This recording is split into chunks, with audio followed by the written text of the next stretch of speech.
내 영혼을 가득 채우는 말씀의 빛. 고린도전서 3장 16절 말씀입니다.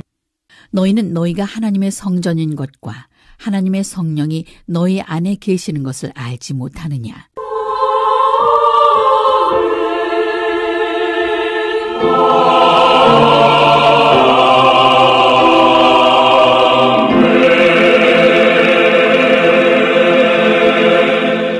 마태복음 16장 18절에 예수님께서 세우시겠다고 하신 교회란 건축물인 예배당이 아니고 크리스천들이 모임을 말합니다. 따라서 신약 성경에서 교회라는 말은 당연히 사람들이 집합체인 크리스천들이 모임을 뜻합니다. 우리말의 교회 역시 한문의 가르칠 교 모을 해로 사람들의 모임입니다. 교회당이란 교회의 집당자를 더한 것으로 교회가 사용하는 집이란 뜻입니다. 예배당 또한 예배 집당자를 붙여 예배드리는 집을 말하는 것입니다. 이렇게 그 뜻이 분명하게 구별되는데 건축물인 교회당 혹은 예배당을 교회라고 우기는 사람들이 상당히 많이 있습니다. 심한 경우 예배당을 구약성경의 성전과 동일시하며 마치 예배당 건물을 예수님이 살고 계시는 집인 듯 착각하는 사람들도 있습니다. 구약성경에서 성전은 인간이 하나님께 예배드리고 하나님의 임재가 이루어지는 특별한 건물이었던 것은 틀림없습니다.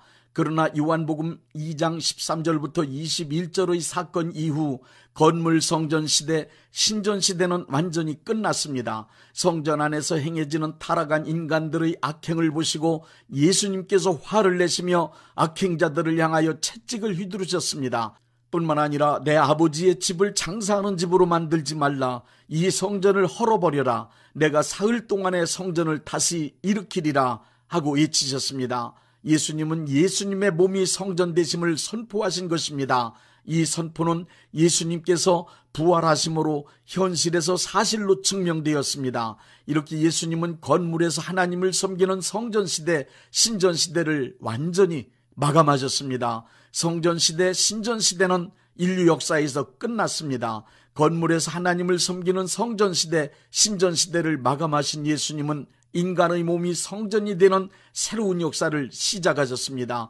이 사실을 바울은 고린도전서 3장 16절에 너희가 하나님의 성전인 것과 하나님의 성령이 너희 안에 거하시는 것을 알지 못하느뇨 하고 확증하였습니다. 인간이 지은 건축물에서가 아니라 사람의 몸을 성전 삼으셔서 사람으로부터 직접 예배 받으시겠다고 예루살렘 성전에서 선포하신 예수님의 말씀이 인간의 몸 내면의 지성소에 성령님이 내주하심으로 사실로 이루어졌음을 바울은 성경에 정확하게 기록한 것입니다. 그럼에도 불구하고 인간의 몸을 성전 삼으시겠다는 예수님의 말씀을 망각한 교회들은 예배당, 성전, 교회를 구별하지 못한 채 예배당 건축에만 몰두하는 신앙적 오류를 저지르게 되었습니다.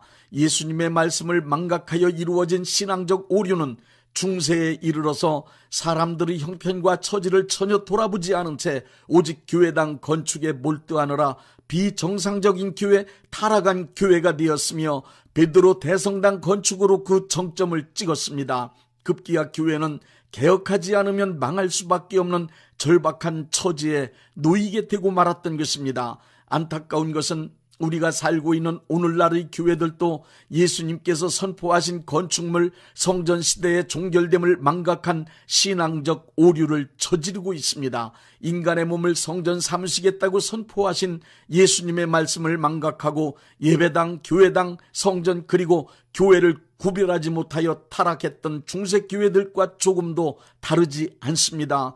건축물인 예배당, 교회당을 크리스천의 모임인 교회라고 착각한 신앙적 오류는 교회들 특히 목사들로 하여금 건축물에 더 깊은 관심과 욕심을 뿌리게 만들었습니다. 크리스천의 모임으로서의 교회를 생각하기보다는 건축물인 예배당에 큰 의미를 부여하고 예배당을 상당히 중요시 여겼습니다. 그래서 교회들 특히 목사들은 예배당 건축을 목회의 가장 중요한 과제로 여기고 있는 힘을 다하여 너도 나도 분에 넘치는 예배당을 건축했습니다. 교회들은 건축 자금을 충분히 확보하지 못하고 50% 이상을 대출을 받아 건축을 하게 되었습니다. 건축한 교회들은 거의가 원금 상환은 꿈도 꾸지 못한 채 이자마저도 충당이 되지 않아 큰 고통을 겪을 수밖에 없었습니다.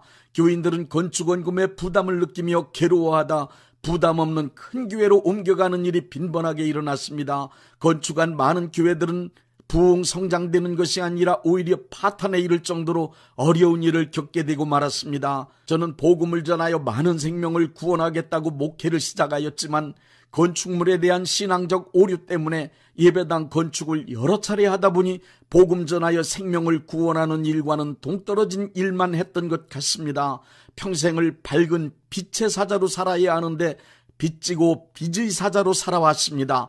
지금도 그 당시 함께했던 교우들에게 용서를 빌며 하나님께 늘 회개하는 마음으로 살고 있음을 말씀드립니다. 현재 교회들이 어려움을 겪고 있는 원인을 코로나19 때문이라고 말하지만 실제로는 예배당 건축으로 인한 부작용이 더 크게 작용했다는 것이 솔직한 고백입니다.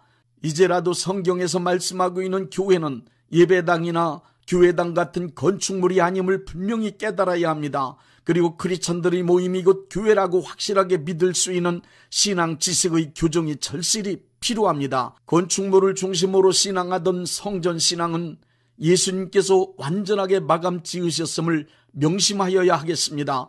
크리스천이 된 우리 몸에 성령님께서 내주내지하심으로 우리 인간의 몸이 바로 하나님의 성전이 되었기 때문입니다. 건물이 없어도 성령 하나님을 모신 크리스천은 언제 어디서 모이든 하나님을 섬기고 하나님의 일을 할 수 있는 교회가 될 수 있습니다. 교회 공동체는 다양한 사람들로 구성된 모임이지만 웨슬레 목사님이 하신 말씀을 따라 모두가 하나입니다. 우리가 서로 하는 말이 달라도 마음이 같으면 함께 손을 잡자. 크리스천들의 모임인 교회에 대한 더 깊은 이해를 바라며 교회가 필수적으로 가져야 하는 보편적 기능 6가지를 말씀드리겠습니다. 첫째, 교회는 예배를 드려야 합니다. 교회가 하는 일 가운데 가장 중요한 것은 하나님께 예배드리는 일입니다. 예배의 목적은 하나님을 기쁘시게 하는 데 있습니다. 예배를 뜻하는 여러 단어의 뜻을 종합해보면 하나님이 이 세상에서 가장 위대하시고 존귀한 분이시므로 그에 합당한 찬양과 경배로 하나님께 영광을 돌려드리는 것이 예배입니다. 히브리서 10장 12절부터 18절에 의하면 우리가 드리는 복음적 예배의 의미는 한 번의 죽음으로 영원한 대속의 제물이 되신 예수 그리스도를 기억하고 그 은혜에 대하여 감사와 찬송을 드리는 것입니다.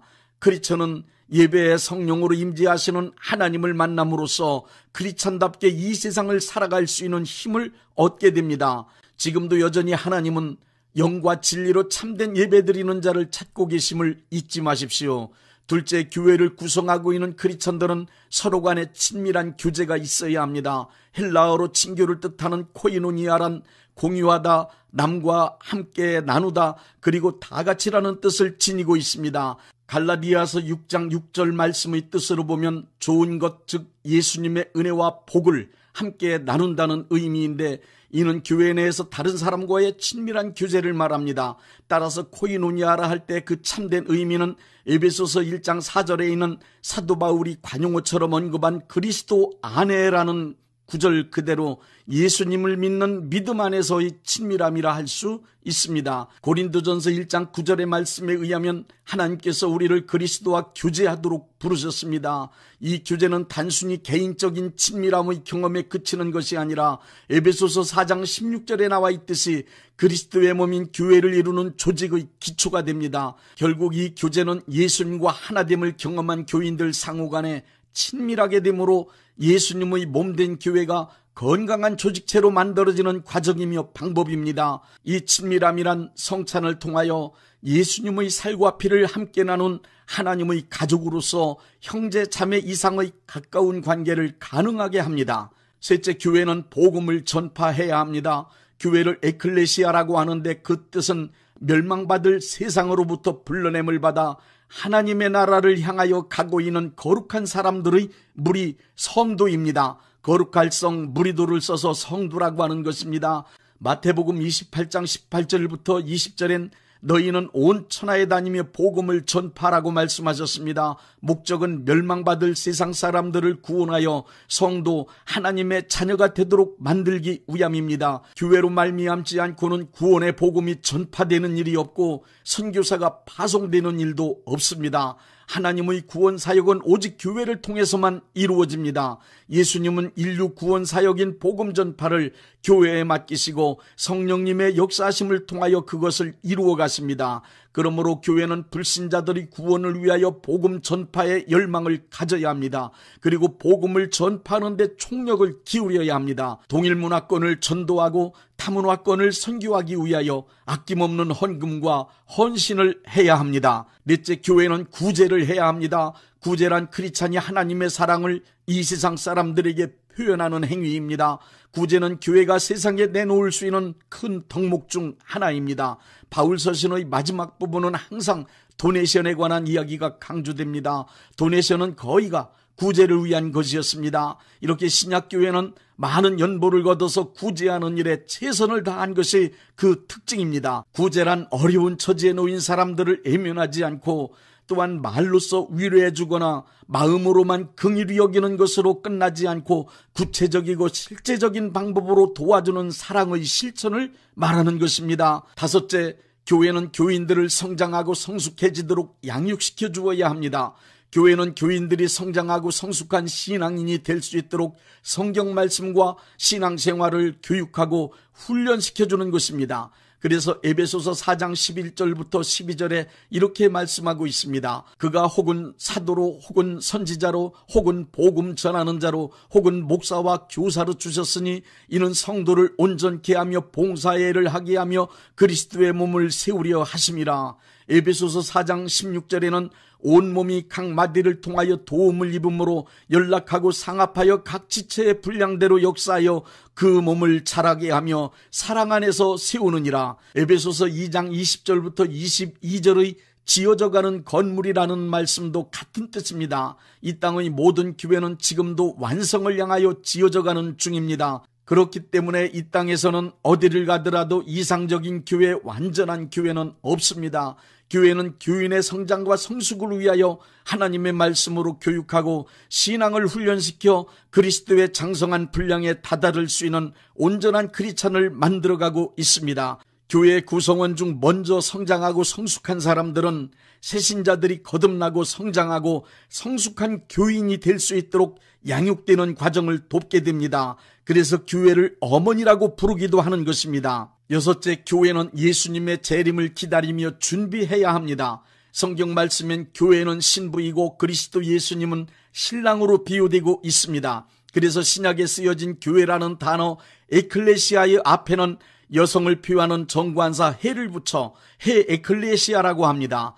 교회가 신랑을 기다리며 준비하는 여성인 신부와 같음을 강조하기 위해서입니다. 신랑을 기다리는 신부에 비유된 교회는 예수님께서 다시 오시는 크고 놀라운 사건을 염두에 두고 철저히 준비해야만 합니다. 예수님께서는 이 땅에서 하시던 모든 일들을 교회에게 부탁하시고 승천하셨다는 사실을 잊지 말아야 합니다. 예수님 다시 오실 때와 장소는 예수님 자신도 모르는 일이며 오직 하나님 아버지 한 분만이 아시는 일입니다.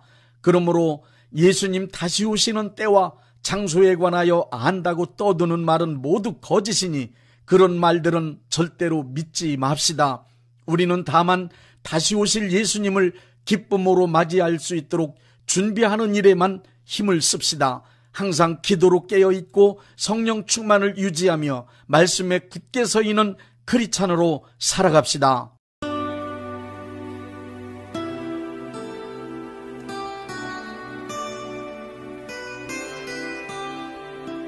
주